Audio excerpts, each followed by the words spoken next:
Hello and welcome. Today we're going to talk about 5 things I want to see in the game, Wuthering Waves. These aren't necessarily in any specific order, so let's go ahead and get right into it.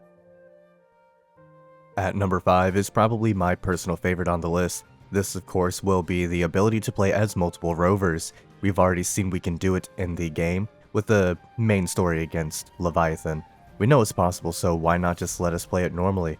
Some people might say it wouldn't work well in the endgame and might even break it.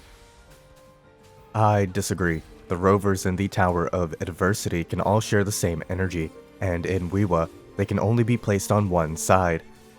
As we know, the rovers aren't too fantastic in the Wuwa mode, though of course Havoc Rover is pretty good in there, but it could give us some more interesting combos to work with. I think it would add just more to the game, but the most important part is that Rover can actually use the Gusts of Velkin set because he can combo with his Spect Rover set, pretty much removing the fact you quite literally need limited 5-star characters to currently utilize this. Essentially, it'll be like when Spectro Frazzle was first added into the game, where the rover could utilize it. That said, yes, I run the Gusts of Velkin on my rover, and here are my pieces. I don't care about meta, I just think his moveset is really fun. Could also help expand the meta of the game and help make these negative status effects just a little deeper in their usages.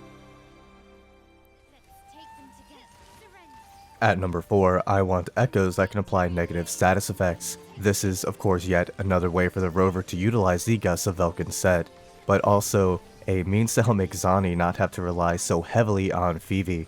It also allows for more unique team comps and the ability to try new teams. I am a person who doesn't care too much about optimal rotations or the current meta. I do really like the Shorekeeper, but not because she's meta, but entirely because of her personality and story. The ability for characters like Baija having the ability to build up a Glaciochafe gives her at least some reason to be useful. It's a really small buff for every character in the game, but also greatly helps specific characters like Vivi, Zani, the Rover, and to a degree even characters like Camellia, Cantarella, and Jinshi. The aim of the game is more expression and freedom for team compositions. Even if these echoes that apply status effects deal less damage or even almost no damage, I think it'll still be useful and good overall, especially for free-to-play players who don't want to pull specific characters just to utilize them for one they like, or are forced to build characters they don't like playing just because they apply a specific negative status effect. And at number 3, I want more interactions with the Black Shores and Black Shores members. The Black Shores are supposed to be the rover's home, so it just makes sense. I think Alto and Encore should get special treatment because they are Black Shores members. What do I mean by that? Well, have them physically present on the shores where they have some basic NPC dialogue. Have them sit down eating some ice cream or something. This one isn't really too terribly important, but I do think it'd do a lot for people who like Alto, Encore, and the Black Shores, and of course add just a little bit more to the overall story and lore of the game. Plus, I think it's just good to have these characters in the open world that they have made. It gives you more reason to go back to different regions and to visit specific locations as well. Though of course, I always log off the game in the Black Shores because it's where the rover goes to rest. Essentially, adding the characters into the open world, starting with the Black Shores due to their importance and connection to the rover. I do think that every character at some point should be physically present in the open world, and I think that Kuro Games should make that happen.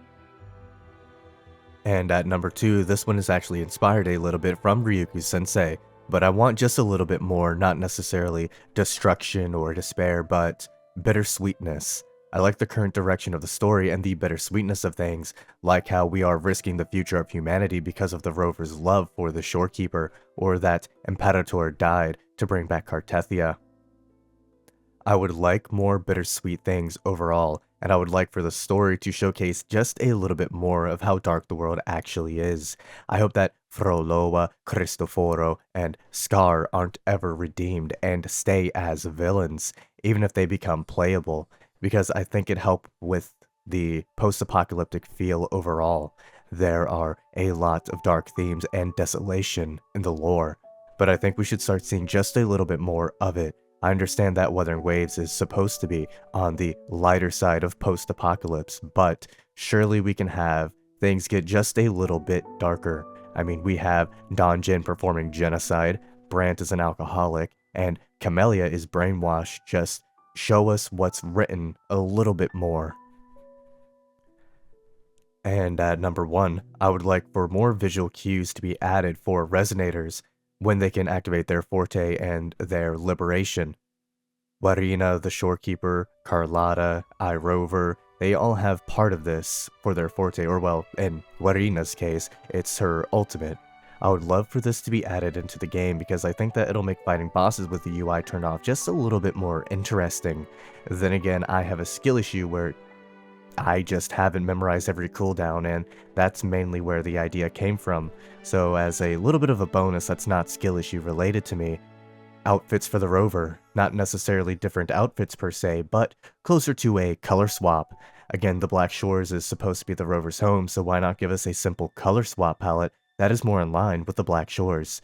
A free Black Shores palette swaps for Encore, Alto, Rover, Camellia, and the Shorekeeper, and other future Black Shores members. Yes, I'm a Black Shores glazer. I think the organization is fascinating, and is a fascinating concept, and I want to see more of it.